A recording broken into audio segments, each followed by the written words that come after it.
감사합니다. 미국의 두 청년이 저녁에 도박장을 가다가 조그만한 교회를 보았습니다. 그 교회 안내판에 설교 제목이 붙어 있는데 그날 저녁 설교가 죄의 삭은 사망이다, 이런 설교 제목이 붙어 있었습니다. 두 사람 중에 한 청년이 얘기를 합니다. 우리 오늘은 그냥 도박장 가지 말고 교회 가서 예배 드리자, 예배를 가고 싶다. 한 청년이 돌았나 이 사람아, 무슨 예배는 도박장을 좀 따야지, 안 된다고. 두 사람이서 옥신각에 신랑이 하다가 결국 마지막에는 한 사람은 교회 가서 예배 드렸고 한 청년은 그냥 자기 원래 계획대로 도박장에 갔습니다. 교회 간 이 청년이 말씀 설교를 듣고 예배를 드리면서 자기의 죄된 것을 보게 되었고 통곡하면서 회개했습니다. 그리고 이제는 도박이라든가 퇴폐적인 생활을 다 청산하고 믿음으로 살기를 결단하고 마음을 먹었습니다. 이 사람이 나중에 30년 후에 미국의 대통령이 되던 클리블랜드라고 하는 대통령입니다. 이 클리블랜드 대통령이 취임식장에서 이런 얘기를 했습니다. 30년 전에 방탕한 이 청년이 오늘 이 자리에 선 것은 전적으로 성경 말씀 덕분입니다. 내가 그때 성경을 만나지 못하고 성경을 읽지 않았더라면 오늘 나는 없습니다. 그런 고백을 했습니다. 이 도박장으로 향했던 한 친구는 감옥소에서 자기 친구가 취임선 사는 것을 지켜보았다고 합니다. 성경이 두 사람의 운명을 갈랐습니다. 오늘이 바로 성서주일입니다. 하나님의 말씀인 성경을 우리가 소중히 여기고 이 성경 말씀대로 살아야 되고 또 성경 말씀 읽고 전해야 됩니다. 왜 그렇겠습니까? 이 성경 말씀 안에 구원이 있습니다. 성경 안에 영생이 있습니다. 성경 안에 회복이 있고 소생하는 것이고 성경 말씀 안에 이런 축복이 있는 줄로 믿습니다. 여러분, 그래서 종교개혁자들이 불시했던 슬로건이 뭡니까? 솔라 스크립처. 세 가지가 있었는데 하나는 솔라 피데, 오직 믿음이라는 뜻이고, 솔라 그라티아, 오직 영광이라는 뜻이고, 솔라 스크립처, 오직 성경이라는 겁니다. 그래서 종교개혁, 금년이 종교 500주년입니다만은 종교개혁의 핵심은 성경으로 돌아가자는 운동입니다. 중세교회가 성경을 떠났습니다. 성경을 떠나서 이것도 만들고 저것도 만들고 이렇게 믿어라 저렇게 믿어라. 중세 로만 카톨릭이 자꾸 성경을 떠나는, 성경에 없는 얘기를 하니까 종교개혁자들이 이런 것을 솔라 스크립처, 오직 성경으로 돌아가자, 성경대로 믿고 성경대로 살면 되지 왜 성경이 없는 얘기를 하느냐. 그래서 종교개혁이 일어났습니다. 여러분, 제가 언젠가 한번 소개해드린 적이 있습니다만은 오늘 이정훈 교수라고 울산대학 법대 교수가 있습니다. 이분이 원래 불교의 승려였습니다. 승려로 있다가 종교자유정책연구원이라는 종자연이라는 걸 만들었고, 이 종자연이 뭐 하는 곳이냐, 한국의 기독교를 없애려고 하는 단체입니다. 어떻게 하든지 기독교를 없애고 교회를 망하게 하려는 그 목적 가지고 세워진 연구단체가 이게 종자연입니다. 이 종자연의 핵심 인물이 바로 이정훈 교수라는 사람입니다. 이분이요, 이제 그 한국의 바울이라 그러는데 회심을 했습니다. 요즘은 이분이 강의하는 것 빼고는 간증하러 다닙니다. 제가 지난주 유튜브에서 이분이 사랑의 교회 가서 간증하는 걸 들었는데 이분이 거기서 그런 얘기를 합니다. 자기가 옛날 종자연에 있으면서 이 기독교 학교에 예배를 못 드리게 하고 기독교 학교에 성경을 못 가르치는 일을 자기가 법으로 만들었다는 겁니다. 그런데 참 가슴 아픈 거는 기독교 학교에서 성경을 못 가르치게 하고 예배를 못 드리게 하는 이 법을 만드는데 여러분, 목사님들이 많이 협력을 했다는 거예요. 그분이 내가 누구라고 이름은 안 밝히겠습니다만은 그 목사님들을 회개해야 됩니다. 지금 자기 누군가 알고 있다는 거죠. 아마 그 이름을 딱 내버리면 아마 그 목사님들이 얼마나 입장 곤란하겠습니까? 그러니까 이름은 안 밝히면서 목사님 여러분 회개하십시오.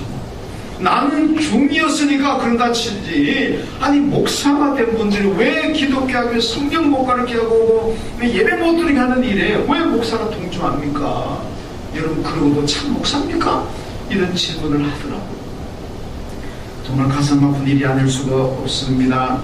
여러분 그런데 이분은요 옛날에는 종자연 만들어가지고 성경을 못 가르쳐야 하고 예배를 못 드리게 그래서 한국 교회를 망하게 해야 된다 이렇게 그래야 한국이 희망이 있다고 생각했는데 이분은 요즘 간증하면서요 한국이 희망이 있으려면 교회가 살아야 된다.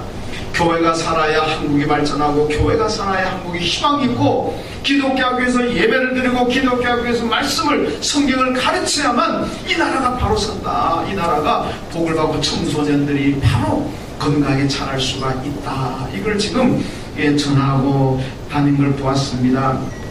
여러분 성경 속에 우리가 가야 할 축복의 길이 있고 우리가 가야 할 구원의 길이 있는 줄로 믿습니다.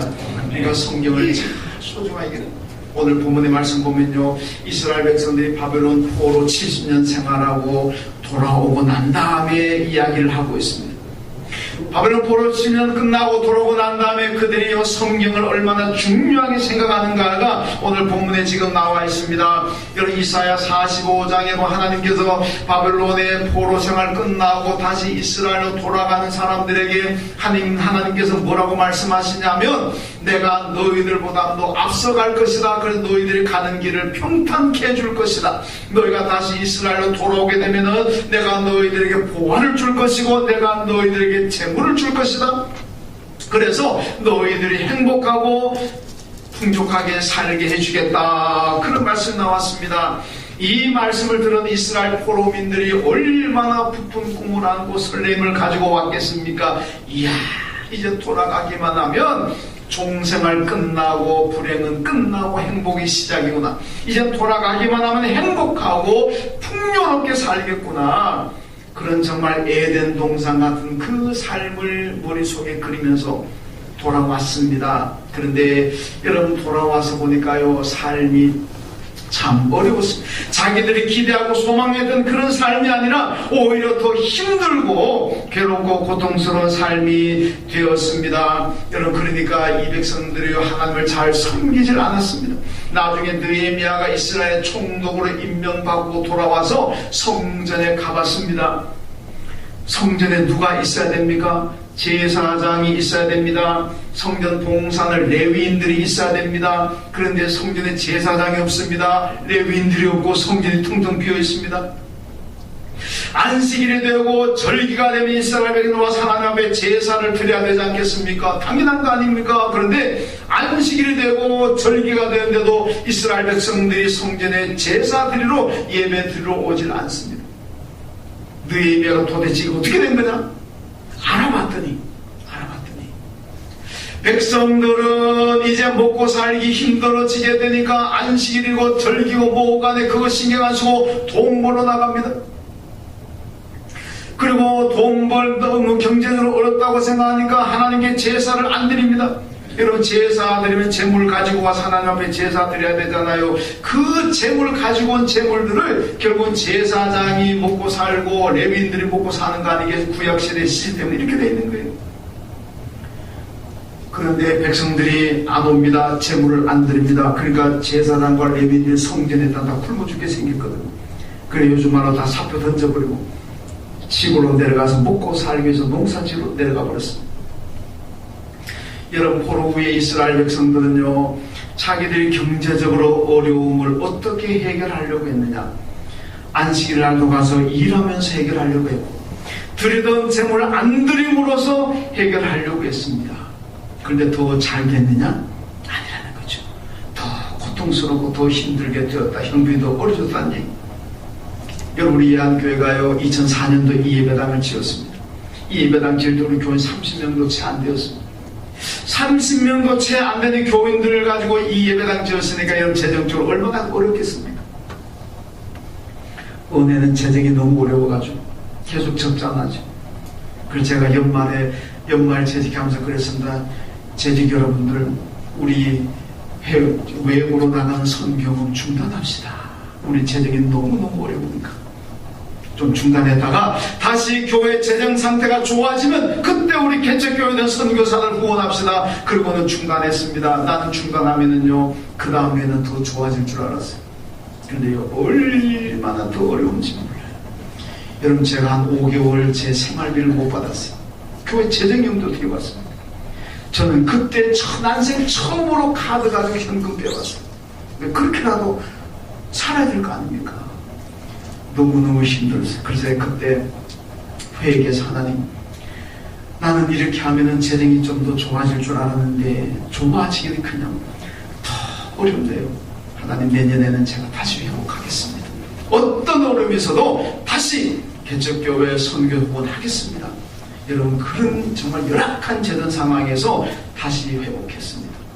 그랬더니요 하나님께서 2달 만에 우리 교회 하나님 재정적으로 얼마나 큰 복을 주셨는지, 그때 당시 정말 넘치도록 복 받았어요. 그 복이 지금까지 나오고 있어요. 얼마나 감사합니까? 여러분, 혹시나 내 삶이 지금 경제적으로 재정적으로 어려우니까 나도 주일날 가서 일하러 가야 되겠다, 그래서 돈 벌어야 살겠다, 아니면 내가 어려우니까 하나님께 드리던 거 잠시 중단하고 좀 더 형편이 좋아지고 난 다음에 내가 드려야 되겠다, 혹시 그렇게 생각하십니까? 그래가지고 형편 좋아지지 않습니다. 더 어려우셨어요. 어렵더라도 지금 내가 신앙인으로서 해야 될 도리 한다면 하나님께서 복 주실 줄로 믿습니다. 믿습니다. 오늘 포럼인들이 그걸 알아서 본문의 내용이 그겁니다. 자, 오늘 본문의 백성들이 여러분 하나님을 떠나 안식일에도 일하고 절기도에도 일하고 하나님 앞에 재물도 안 들고 그러면 좋아질 줄 알았는데 더 고통스럽습니다. 그러니까 오늘 본문에 보면 에스라한테 찾아와가지고 말씀으로 돌아오려고 합니다. 귀여운 내용입니다. 자, 이스라엘 백성들이 이런 어려운 상황에서 어떻게 하고 있는지 잘 보십시오. 오늘 보면 1절에 보면요, 백성이 수문화 광장에 모여 에스라에게 율법책을 읽어달라 이렇게 간청하고 있습니다. 여러분, 수문앞이라는 성전의 뜰을 얘기합니다. 오늘 말씀에 뭐라 그럽니까? 새벽부터 정오까지, 그러면 최소한 6시간은 넘을 가능성. 새벽 그러면 제가 볼 때는 한 8시에 될 수도 있잖아요. 그때부터 정오까지니까요. 최소한 6시간 넘도록 에스라가 읽어주는 말씀을 듣습니다. 에스라가 백성 여러분 말씀을 줄 테니까 어서 들어와서 들으세요. 오세요. 그런 게 아니라 백성들이 에스라를 찾아가가지고 선생님 하나님 말씀을 좀 들려주세요. 하나님 말씀이 너무너무 듣고 싶습니다. 간청해가지고. 그래서 에스라가 말씀을 새벽부터 정오까지 읽어 주었습니다. 왜 그렇겠습니까? 옛날에는 안식일도 나가서 일했는데 자기들은 그렇게 하면은요 복을 받을 줄 알고 형편이 좀 나아질 줄 알았는데 아니거든요. 그러니까 말씀으로 돌아가야 되겠구나, 말씀 안에 돌아가면 되겠구나, 이걸 깨달았기 때문에 그렇습니다. 말씀 떠나고 얻은 것은 처절한 실패뿐이었습니다. 그래서 성공하려면 말씀으로 돌아와야 되겠다 생각합니다. 여러분, 탕자를 보세요. 탕자는요 아버지 집만 나가면 자가 행복하고 잘 될 줄 알았습니다. 그런데 탕자가 아버지 집을 나가서 잘 되었습니까? 정말로 거지 되었습니다. 인생 쫄딱 망했습니다. 그러나 다음에 탕자가 깨달은 게 뭡니까? 아버지 집 떠나면 절대로 성공할 수 없구나. 아버지 집 떠나면은 이거 거지 되는 거지 절대로 행복할 수가 없구나. 그리고 아버지 집으로 돌아오잖아요. 돌아오고 난 다음에 탕자가 행복합니다. 포로 후에 이스라엘 백성들이요 하나님을 떠나면은 말씀을 떠나 살고 안식일도 안 지키고 재물도 안 드리고 그러면 잘 될 줄 알았는데 그들이 그러고 난 다음에 깨달은 게 뭡니까? 이게 아니구나. 이렇게 해가지고는 절대로 잘 될 수가 없구나. 그래서 에스라에게 와가지고 말씀을 들려주십시오. 우리가 말씀대로 살겠습니다. 이게 오늘 내용 아닙니까? 오늘 12절에 뭐 읽진 않았습니다만 뒤에 12절에 보게 되면요 모든 백성이 하나님의 말씀을 듣고 크게 즐거워했다 그럽니다. 너무너무 즐거우니까 그 어려운 경제 여건 하에서 음식을 해가지고 서로 나눠 먹었다는 얘기입니다. 여러분, 그거 전에는요 나도 먹고 살기 힘든데 누구를 주겠습니까? 그런데 이제 말씀을 통해서 은혜받고 감동받고 나니까 서로 음식을 해가지고 너도 먹으라. 기쁨으로 음식을 나누어 먹었다 그럽니다. 13절 말씀 보면요, 이게 하루로 끝나는 것이 아니라 그 다음 날에 또 에스라를 찾아와서 또 하나님 말씀을 읽어 주십시오, 그렇게 부탁하고 있습니다. 여러분, 이게 하루도 아니고 그 다음 날 또 오고 그 다음 날 또 계속 와서 새벽부터 정오까지 말씀을 듣습니다. 왜 그렇겠습니까? 성경의 삶을 걸었습니다. 성경의 인생을 걸었습니다. 성경 떠나니까 안 된다는 걸 깨달았어요. 그래서 성경으로 돌아가죠. 이것이 포로 후에 이스라엘 백성들의 믿음입니다. 오늘 우리가 이 믿음을 가져야 될 줄로 믿습니다. 하나님의 말씀은 축복의 저장소입니다. 하나님, 이 성경 말씀 안에는요, 하나님의 축복으로 가득 차 있습니다. 그리고 이 말씀 읽고 이 말씀에 순종할 때 이 성경의 복을 우리가 다 받아 누리게 될 줄로 믿습니다. 성경을 사모하는 성도가 돼야 돼요. 여러분, 그런데 말씀을 듣기만 하고 끝나면 무슨 의미가 있겠습니까? 오늘 말씀은 홍수시대라 그럽니다. 얼마나 말씀이 많이 선포되고 얼마나 말씀을 많이 듣습니까? 그런데 왜 능력이 안 나타납니까? 경건의 모양은 있는데 능력은 왜 없습니까? 말씀을 듣는 데서 끝나니까 그러니까요. 말씀을 듣고 끝나면은 이 축복은 내게 오지 않고 그림의 떡입니다. 자, 그러면 말씀을 들으면 어떻게 우리가 살아가야 되겠습니까? 오늘 5절 말씀해 보니까요, 에스라가 하나님의 말씀을 막 폈습니다. 그러니까 모든 백성들이 자리에서 일어났습니다. 말씀을 펴니까 다 일어났습니다. 그리고 6절에 보면 이제 에스라가 말씀을, 성경을 펴고 말씀을 읽어 내려가니까 백성들이 전부 다 아멘 아멘 아멘 얼굴을 땅에 대고 여호와 하나님께 경배했다 그러고 말씀을 폈습니다. 그리고 읽었습니다. 백성들이 그 말씀에 너무너무 감동을 받아가지고 너무너무 은혜 받아가지고 앉아있지마다 다 일어서서 아멘 아멘 하면서 말씀을 들었다고 합니다. 여러분, 핸델의 할렐루야를 처음 작곡해가지고 영국에서 처음 연주할 때요, 국왕 조지 2세가 그 핸델의 할렐루야가 너무너무 감동이고 너무너무 위험하고 너무너무 은혜가 되어가지고 자리에 있지를 못하고 일어나서 할렐루야를 들었다는 거 아닙니까? 그래서 오늘날도 그게 전통이 되어가지고 오늘날도 어느 성가대든 어느 합창단에 이제 할렐루야를 하게 되면 다 사람들이 일어나잖아요. 네, 그게 차라리 전통이 되어버렸어요. 원래는 조지 2세가 너무너무 감동돼가지고 일어서는 건데, 여러분, 사도행전 7장에 보면 스데반 집사가 돌에 맞아 죽습니다. 돌에 맞아 죽으면서도 스데반은요, 그 얼굴이 천사처럼 빛났다 그랬습니다. 돌에 맞아 죽어가는 그 아픔이 얼마나 크겠습니까? 그런데도 누구도 원망하지 않습니다. 저주하지 않고 자기를 돌로 치는 사람들이 오히려 기도하고 있습니다. 하나님, 저들이 몰라서 나를 돌로 때려 죽이고 있으니까 저들을 용서해 주십시오. 얼마나 감동이고 은혜롭습니까? 그러니까요, 그 다음에 성경이 하나님의 나라를 비춰줍니다. 거기 보니까 예수님께서 하나님 우편에 서셔가지고 앉아있지를 못하고 일어서서 스데반을 응원하더라, 그렇게 말씀하지 않습니까? 스데반의 믿음이 너무너무 감동적이고 너무너무 은혜 충만하잖아요. 우리 예수님도 앉아서 스데반이 순교당하는 장면을 볼 수가 없는 게 그 장면이 너무나 감동스러웠어요. 그래서 일어서가지고 박수하면서 응원했다는 거 아니겠습니까? 오늘 본문의 백성을 보세요. 에스라가 하는 말씀을 읽어나가니까 그 말씀이 너무너무 감동이 됩니다. 그리고 어떻게 합니까? 앉아있지는 못하고 다 일어나서 아멘 아멘 하더라니. 어떻게 성경 말씀이 이렇게 감동이고 이렇게 은혜가 있겠습니까? 여러분, 성경 말씀은요, 생명입니다. 구원입니다. 영생입니다. 우리가 가야 할 길이 있습니다. 우리가 회복하고 복받는 길이 성경에 나 있습니다. 그러니까 성경은 생명이기 때문에 읽고 들으면 감동이 되고 은혜가 될 줄로 믿습니다. 여러분, 불신자들에게는요, 성경을 아무리 읽어줘도 눈물도 오고 감동도 없습니다. 불신자들에게 성경을 들려주고 성경 읽어주면 그들에게는요, 그냥 귀찮은 소음일 뿐입니다. 그냥 시끄러운 소리에 불과합니다. 그러나 성경을 믿는 성도들에게는 성경은 꿀보다 더 답니다. 송이 꿀보다 더 단 것이 성경 말씀인 줄로 믿습니다. 여러분 살아가시는 성경이 꿀보다 더 달다는 경험 해보셨습니까? 성경에 꿀 발라놔가지고 그거 뜯어먹어가지고 달겠습니까?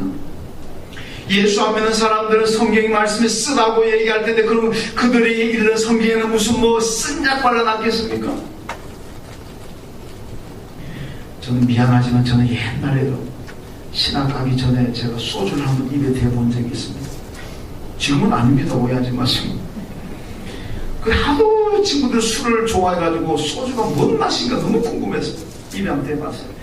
와, 얼마나 쓴지 너무너무 써요. 그래서 제가 그다음부터 입에도 안 댔어요. 아니 이 쓴 소주를 왜 먹나? 그 소주 마실 때 맛있다 와 술맛 달다 뭔가 이해가 안 돼요. 굉장히 쓰던데. 소주 쓰니까 안 마시는 게 좋습니다. 제가 마셔보니까 써도 안 됩니다. 여러분 안 믿는 사람들 성경의 단맛을 못 느끼는 사람은 그 성경에 소주 부어가지고 그거 뜯어먹어서 쓰다 그랬겠습니까? 그런 성경이 달다는 이 고백은요 뜻은 이런 겁니다. 내가 성경 말씀을 읽었습니다. 그리고 성경 말씀에 순종했습니다. 그랬더니 내게 은혜가 오고 복이 옵니다. 그러니까 성경 말씀이 얼마나 달겠습니까? 내가 만약에 성경을 듣고 성경 말씀에 순종했음에도 불구하고 내게 복이 오지 않습니다. 내게 생명이 없습니다. 그러면 그 성경은 내게 쓴 거예요, 쓴 거. 그런데 성경 읽고 그 말씀에 순종하니까 내게 얼마나 큰 복이 오는지, 얼마나 감동이 오는지. 그런 사람들은 와, 성경이 정말 달구나. 송이꿀보다 더 달구나. 여러분 시편 119편의 시인만이 성경이 달다고 고백하겠습니까? 우리도 성경 말씀에 순종하고 순종을 통해서 복을 받는 그런 경험을 체험을 하게 되면요 우리 입에서도 여러분의 입에서도 성경이 꿀송이보다 더 달다는 그런 고백이 나오게 될 줄로 믿습니다. 우리 이런 체험이야. 시편 1편에 보면요 복 있는 사람들은 여호와의 말씀을 주야로 묵상한다 그랬습니다. 누가 복 있는 사람입니까? 하나님 말씀을 읽고 주야로 묵상하는 사람, 그 말씀대로 순종하는 사람. 그런 사람들은 시냇가의 나무가 시절을 쫓아 열매를 맺는 것처럼 하나님이 축복하셔가지고 그의 삶에 풍성한 열매가 있는 삶을 복을 받을 것이다 그렇게 말씀하잖아요.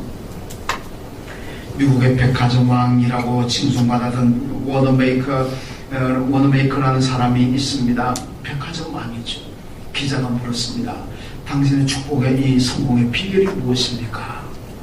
그가 이런 대답을 내가 11살 때 2달란트가 아니죠. 2달러를 주고 샀던 그 성경, 그것이 내 성공의 비결입니다.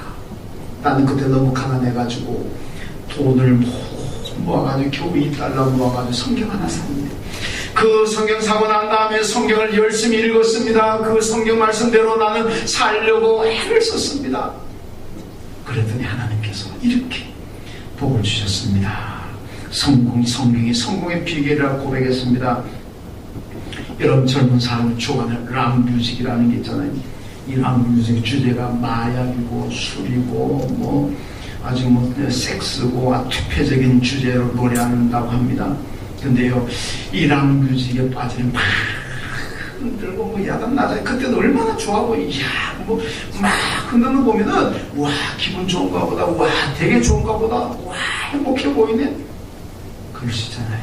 근데요, 락뮤직에 들어가는 나라가 자살률이 제일 높아요. 락뮤직에 들어 거기에 심취하고 빠져들어가는 청소년들이요 그만큼 많이 돌아갔다는 거예요. 왜 그렇습니까? 술을 노래하고 섹스를 노래하고 퇴생을 노래하면 내 마음이 병듭니다. 내 삶이 병들어요. 마음이 건강하지 못합니다. 영혼이 병드는 거예요. 그러니까 그게 빠져들면 자살하고 인생 망하는 겁니다. 여러분, 우리 마음을 건강하게 하는 게 뭡니까? 우리 영혼을 건강하게 만드는 게 뭡니까? 우리의 삶을 건강하게 만드는 게 뭡니까? 하나님의 말씀은 성경인 줄로 믿습니다. 성경이 우리의 마음을 건강하게 하고 우리의 삶을 건강하게 하고 우리의 영혼을 건강하게 해서 우리로 하여금 행복하고 우리로 하여금 즐겁게 살아가게 할 줄로 믿습니다. 그러니까 성경이 얼마나 귀합니까? 우리가 하박국서를 보게 되면요, 하박국이 하나님 앞에 기도하는 게 있습니다. 뭘 기도하느냐? 하나님, 왜 이 세상에 정의롭고 양심적이고 정직한 사람들이 잘 살아야지? 왜 저렇게 나쁜 짓 하고 사기치고 부정하게 살아가는 사람들, 저 사람들은 왜 잘 됩니까? 왜 저렇게 저 사람들은 돈을 많이 법니까? 하나님이 살아계신다면 정직한 사람이 잘 돼야지. 근데 왜 세상은 거꾸로 돼가지고 삼강 오르는 물구나무 선실에도 아니고 이렇게 세상이 거꾸로 돼가지고 저렇게 사기치고 나쁜 사람들이 잘 되고, 이게 도대체 무슨 조합입니까? 하나님을 그가 매일 기도합니다. 그러니까 오늘 하나님께서 응답하셨습니다. 하박국아, 너는 달려가면서도 성경을 읽어라. 달려가면서 읽어라. 여러분, 달려가면서 성경 읽어보고 책 읽어보신 분 있습니까? 없죠. 걸어가면서도 책을 읽기가 힘드는데 여러분, 달려가면서 어떻게 성경 책을 읽겠습니까? 이건 제가 볼 때는 거의 불가능합니다. 그러다 큰 사고 나요. 그 의미가 무엇이겠습니까? 모든 해답은 성경에 있다는 겁니다. 달려가면서라도 성경을 읽으라는 얘기는 언제든지 너가 기도하고 궁금한 거 있으면 성경을 읽으라는 겁니다. 왜? 그 성경 속에 해답이 있고 그 성경 속에 응답이 있다는 겁니다. 여러분, 구약시대 때는요, 성경이 없습니다. 오늘도 보세요. 에스라만 성경 가지고 오지 누가 없어요. 그러니까 일반 백성들은 성경이 어떻게 생겼는지도 모릅니다. 그러니까 하나님께서 때때로 환상과 꿈을 통해서 혹은 음성으로 들려줍니다. 그러나 지금은 우리 성경 다 가지고 있습니다. 여러분, 성경 없는 집 있습니까? 성경 없어도 못 읽겠다 저한테 얘기해. 제가 성경 사드릴게요. 다 성경이 있습니다. 하나님은 지금은요, 음성으로 응답하시는 게 아니고 말씀으로 응답하시는 줄로 믿습니다. 이 말씀 안에 모든 해답이 길이 있습니다. 구원의 길이 있고 축복의 길이 있고 우리 인생에 가야 할 길이 이 성경에 다 있습니다. 그러니까 지금은 옛날 구약시대처럼 하나님께서 뭐 직접 음성으로 들려주시던 아는 특별한 경우를 제외하고는 그렇게 안 합니다. 왜? 성경에 다 있으니까. 그러니까 여러분, 성경 하박국에게 달려가면서도 읽으라는 얘기입니다. 성경 속에 다 해답이 있으니까 성경 읽으라는 얘기입니다. 여러분, 성경을 읽으시고 성경 말씀에 아멘에 순종하셔. 그러면 회복하고 소생하고 번영하는 영생을 얻는 축복을 받게 될 줄로 믿습니다. 오늘 본문의 백성들은 그래서 말씀으로 돌아갔어요. 말씀 떠나면 잘 될 줄 알았는데 안 되거든. 그래서 말씀으로 돌아가자. 돌아와서 그들이 복을 받았습니다. 말씀을 떠나 있습니까? 주님을 떠나 있습니까? 여러분, 교회하고 멀어지고 있습니까? 돌아오십시오. 주님께로 돌아오시고 말씀으로 돌아오시고 교회로 돌아오십시오. 그럼 여러분들의 삶이 회복되고 번성하게 될 줄로 믿습니다. 하나님 아버지, 감사합니다. 말씀 주시니 감사합니다. 이스라엘 백성들이 말씀 떠나면 행복한 줄 알고 성공할 줄 알고 떠났지만 그들이 경험한 것은 실패뿐이었습니다. 오늘 저희가 말씀을 떠나서 산다면 다시 말씀으로 돌아와서 그 말씀에 순종하고 순종을 통해서 복을 받음으로 말미암아 하나님 말씀이 내게 꿀과 송이꿀보다 더 달다고 고백하는 저희들의 삶이 되게 하여 주옵소서. 예수님의 이름으로 기도하옵나이다. 아멘. 하나님 아버지,